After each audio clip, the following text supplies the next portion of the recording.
Liberal teen throws punch at Donald Trump. His reaction will leave you speechless. In the heart of Washington, D.C., where history and politics intertwine like the roots of ancient oaks, the air was thick with anticipation on a crisp autumn day. The leaves, turning shades of amber and crimson, seemed to reflect the ever-changing, often turbulent, nature of American political discourse. Among the diverse crowd of activists, journalists, and onlookers was Alex, a 17-year-old high school senior whose passion for liberal causes defined his very essence. From climate change to social justice, Alex had immersed himself deeply in activism, particularly against the policies he associated with the Trump administration. His social media profiles were ablaze with calls to action, petitions, and spirited debates, each post a testament to his commitment to forging a better future.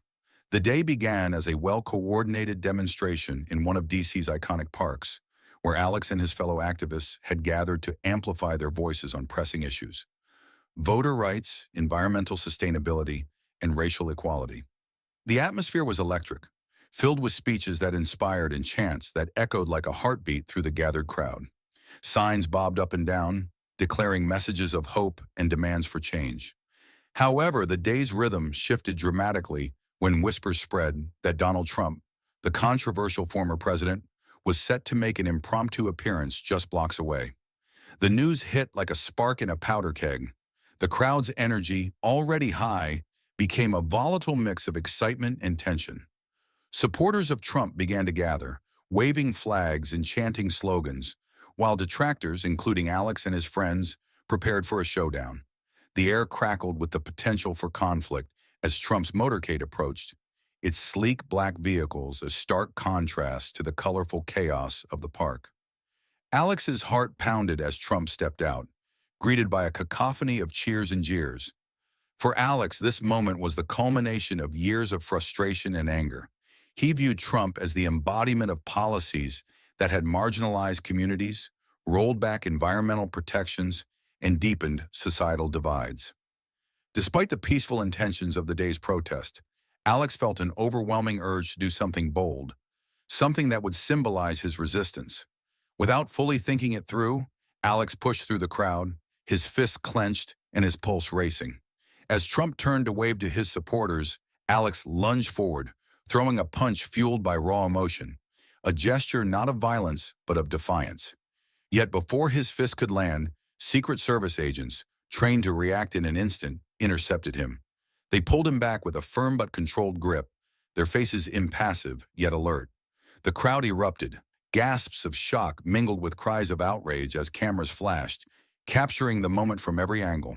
The scene teetered on the edge of chaos, the air thick with the potential for escalation. But then something unexpected happened, something that would change the course of the day and ultimately Alex's life. Trump, instead of reacting with anger or calling for harsh measures, raised a hand to signal for calm. The crowd quieted, holding their breath as he turned to face Alex, who was still restrained by the agents.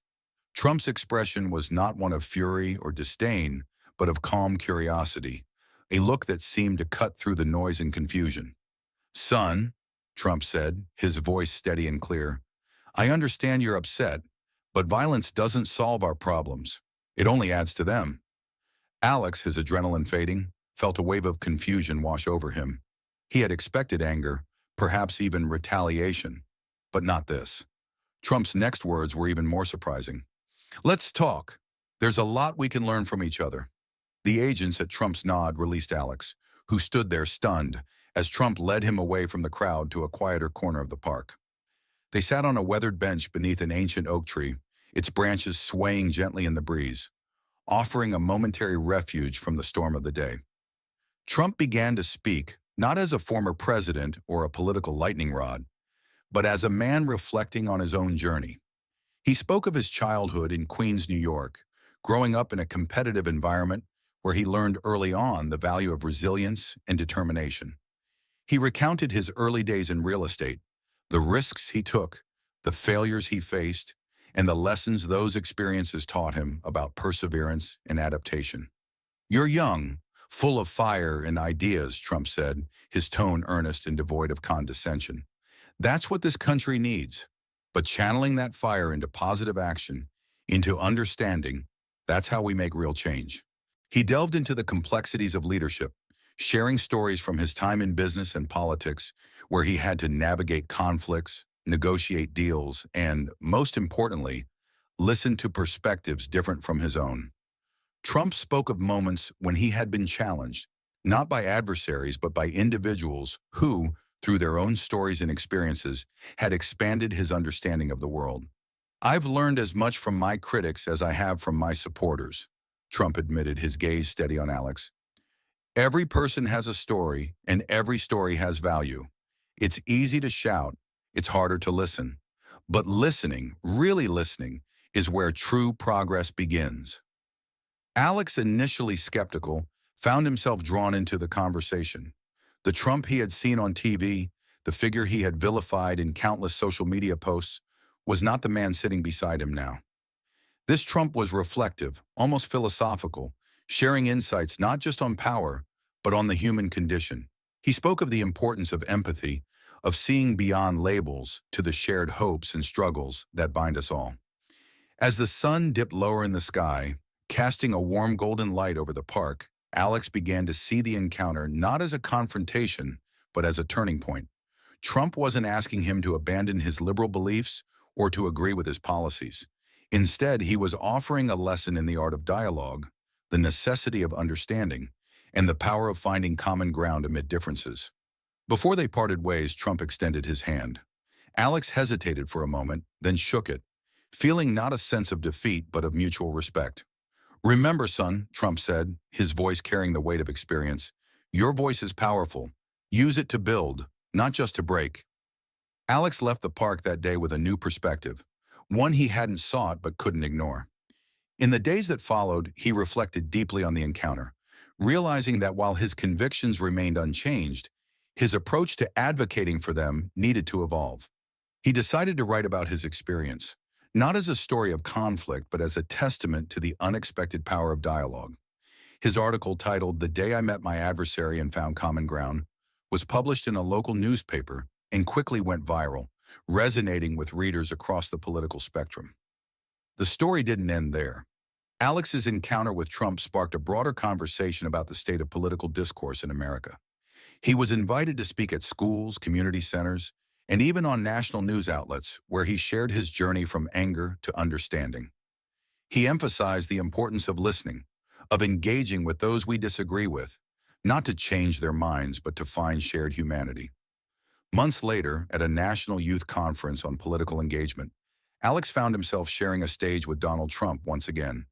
This time, it wasn't a chance encounter, but a planned discussion on bridging divides. The audience, a mix of young activists and seasoned political figures, watched as the two discussed their unlikely meeting and the lessons it had imparted.